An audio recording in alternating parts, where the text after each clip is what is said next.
விருதுநகர் அருகே ஏற்பட்ட பட்டாசு ஆலை வெடிவிபத்தில் ஒருவர் உயிரிழந்திருக்கிறார். இது குறித்த கூடுதல் தகவல்களை நமது செய்தியாளர் கணேஷ்குமாரிடம் கேட்கலாம். கணேஷ்குமார், இந்த வெடிவிபத்து எப்படி நடந்தது? இந்த விபத்துக்கான காரணம் குறித்து தெரிய வந்திருக்கா?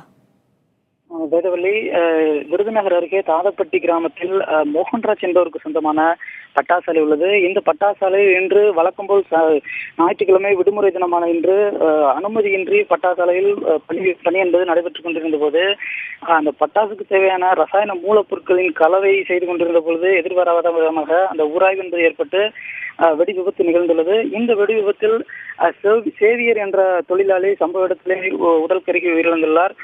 மேலும் முத்துலட்சுமி என்ற ஒரு பெண் தொழிலாளி 40% தீ காயத்தோடு சிவகாசி அரசு மருத்துவமனையில் தற்பொழுது சிகிச்சை பெற்று வராங்க. கணேஷ்குமார், இந்த விபத்து குறித்து அரசு தரப்புல எடுக்கப்பட்டிருக்கும் நடவடிக்கை பற்றி சொல்லுங்க. அரசு தரப்புல தற்பொழுது வருவாய்த்துறை அதிகாரிகள் தற்பொழுது பட்டாசாலையில் ஆய்வு செய்து வர்றாங்க. மற்றும் மாவட்ட காவல் கண்காணிப்பாளர் ராஜராஜன் இந்த சம்பவம் நடைபெற்ற இடத்துல நேரில் ஆய்வு செய்து வர்றாங்க. கணேஷ்குமார், இந்த விபத்துல யாராவது காயமடைஞ்சிருக்காங்களா? காயமடைஞ்சவங்களோட நிலை தற்போது எப்படி இருக்கு?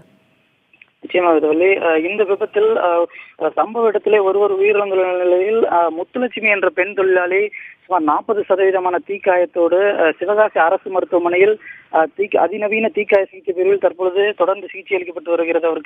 அவருடைய உடல்நிலையை சற்று மோசமான சூழ்நிலையில் உள்ளது.